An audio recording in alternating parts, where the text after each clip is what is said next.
Let's go to the phones. Operator, please put through the first question. David Staples, Edmonton Journal. Thanks for taking my call. Hi, Minister LaGrange. This question is for you and for Superintendent McMahon.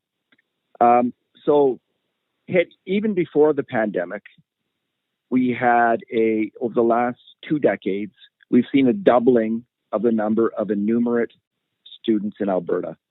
And we've seen a 50% increase in the number of illiterate students in Alberta. This is according to the PISA testing. This is before the pandemic, and we understand that the pandemic has made things worse. How is this curriculum going to address this particular educational tragedy for Alberta students who are struggling like this? Well, first and foremost, it is addressing the gaps that are occurring in the learning so that we can address what you've mentioned. Beyond that, it was why we started the pilot last spring with Dr. Giorgio and did some assessments on literacy. We also then introduced that $45 million worth of targeted funding for students experiencing learning loss, particularly in literacy and numeracy. So having a curriculum that now reinforces the work that we're already doing in that area, and I'm hearing great results from that targeted support, that $45 million that we have put towards grades 1, 2, and 3, certainly will reinforce the great work that we're doing. But to give you a practical on the ground how it's working, I'll turn it over to Superintendent McMahon. Thank you for the question, David. It comes down really, the curriculum is, the biggest difference is it's phonics rich. So when you explicitly teach phonemic awareness and phonics and fluency and decoding and all of those skills, what happens is a transition in kindergarten all the way to grade 3 where they have the basics so that foundational reading skills are built.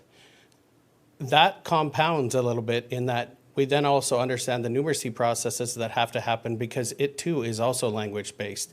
So if you have a great curriculum with interventions that are fantastic,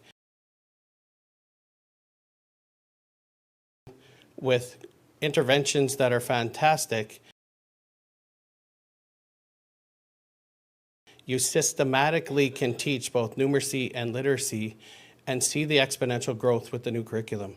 And I'm willing to have a conversation with you about that too as well. Thank you, Minister, and thank you, Superintendent McMahon. Is there a follow-up question? Yes, Superintendent McMahon, you talked about 15 points on an exam, and it sounded like they represented a year of growth for each 5 points. So it sounds like in 1 year there was 3 years of growth. I'm wondering if I have that right. If not, what is the correct answer? Is that in both literacy and numeracy? And how did you have this kind of, if that's the case, how did you have that kind of dramatic result?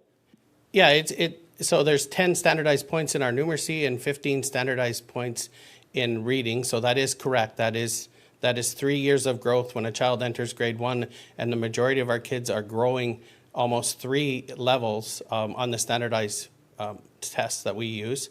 I think the biggest thing, David, around that is that we have used interventions.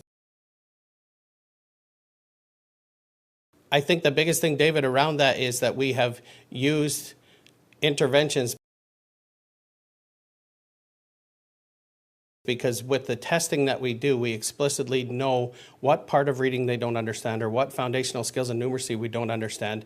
And so with the foundation of a strong curriculum, and then you have an intervention that backs it up when a child doesn't understand a full concept or doesn't have the skills for decoding or vocabulary or fluency, that intervention allows that children to pick up that skill and move and grow at an astronomical rate. And so that's the short answer.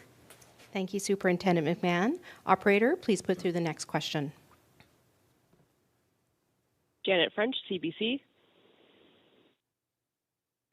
Hi there. I'm trying to get a sense of how different these current English language arts, math, and wellness drafts are from what we saw in March 2021. Do you think that some of your harshest critics will look at these revisions and say, yeah, this is based on current research and this is anti-racist, and if so, why?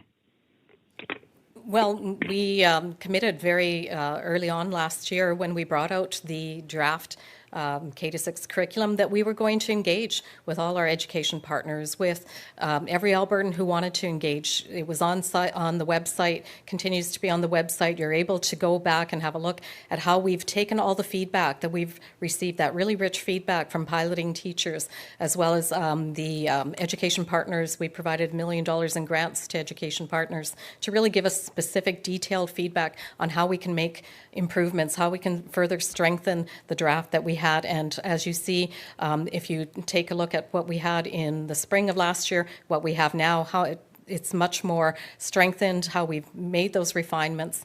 So really fulfilling what we said we were going to do is take a draft and work on it until we get the best possible finished version to put in front of our students. Thank you, Minister. Janet, is there a follow-up question? There is. Minister LaGrange, can you please define critical race theory and point to where it appeared in the 2018 draft curriculum?